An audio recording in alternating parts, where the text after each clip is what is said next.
Et af verdenshistoriens største søslag med omkring 250 krigsskibe og ca. 100.000 søfolk fandt sted for kun lidt over 100 år siden under 1. verdenskrig, og det skete kort ud for Jyllands vestkyst. Danmark var som nation ikke involveret i slaget, men det stod til gengæld mellem Tyskland og Storbritannien. Storbritannien havde længe haft verdens klart stærkeste flåde, The Grand Fleet, men den tyske Hochseeflotte, eller Højsøflåden, var også efterhånden vokset sig til en markant størrelse. Men den kunne stadig ikke hamle op med den britiske flåde, som kontrollerede havene omkring dem og blokerede for den tyske flåde under krigen.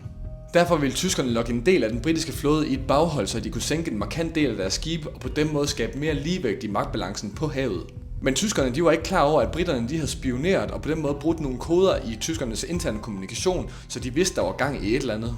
Så da tyskerne natten til den 31. maj 1916 sendte en mindre del af deres flåde efterfulgt af hele Højsøflåden mod nord, der gjorde briterne det samme. Hele The Grand Fleet sejlede østpå op fra nord, og det samme gjorde en mindre del af flåden lidt længere sydfra. Ingen af de to landes flåder var dog klar over, hvad de egentlig ville møde og hvorhen.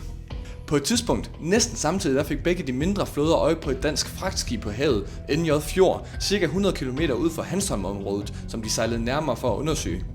Det resulterede i, at begge flåder mødte hinanden, og Jyllandsslaget det startede. Det ene store brag efter, at det andet blev affyret fra skibenes kanoner, hvilket man efterfølgende kunne læse i danske aviser, kunne mærkes helt inde på fastlandet, hvor ruderne de klirrede. Og til at begynde med så det ud som om, at det gik som tyskerne faktisk havde tænkt sig det.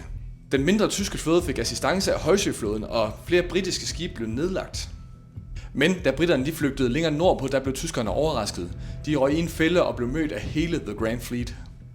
Den tyske flåde på omkring 100 skibe mod briternes omkring 150 skibe kæmpede videre, og tyskerne klarede sig lang tid stadigvæk godt. Men til sidst der måtte de erkende, at de ikke havde en chance i det lange løb mod briterne, og da det blev nat og mørkt, der tog de flugten tilbage mod de nordtyske havne, og slaget det sluttede. Men et af de store spørgsmål efter slaget har altid været, hvem kom ud af det med sejren?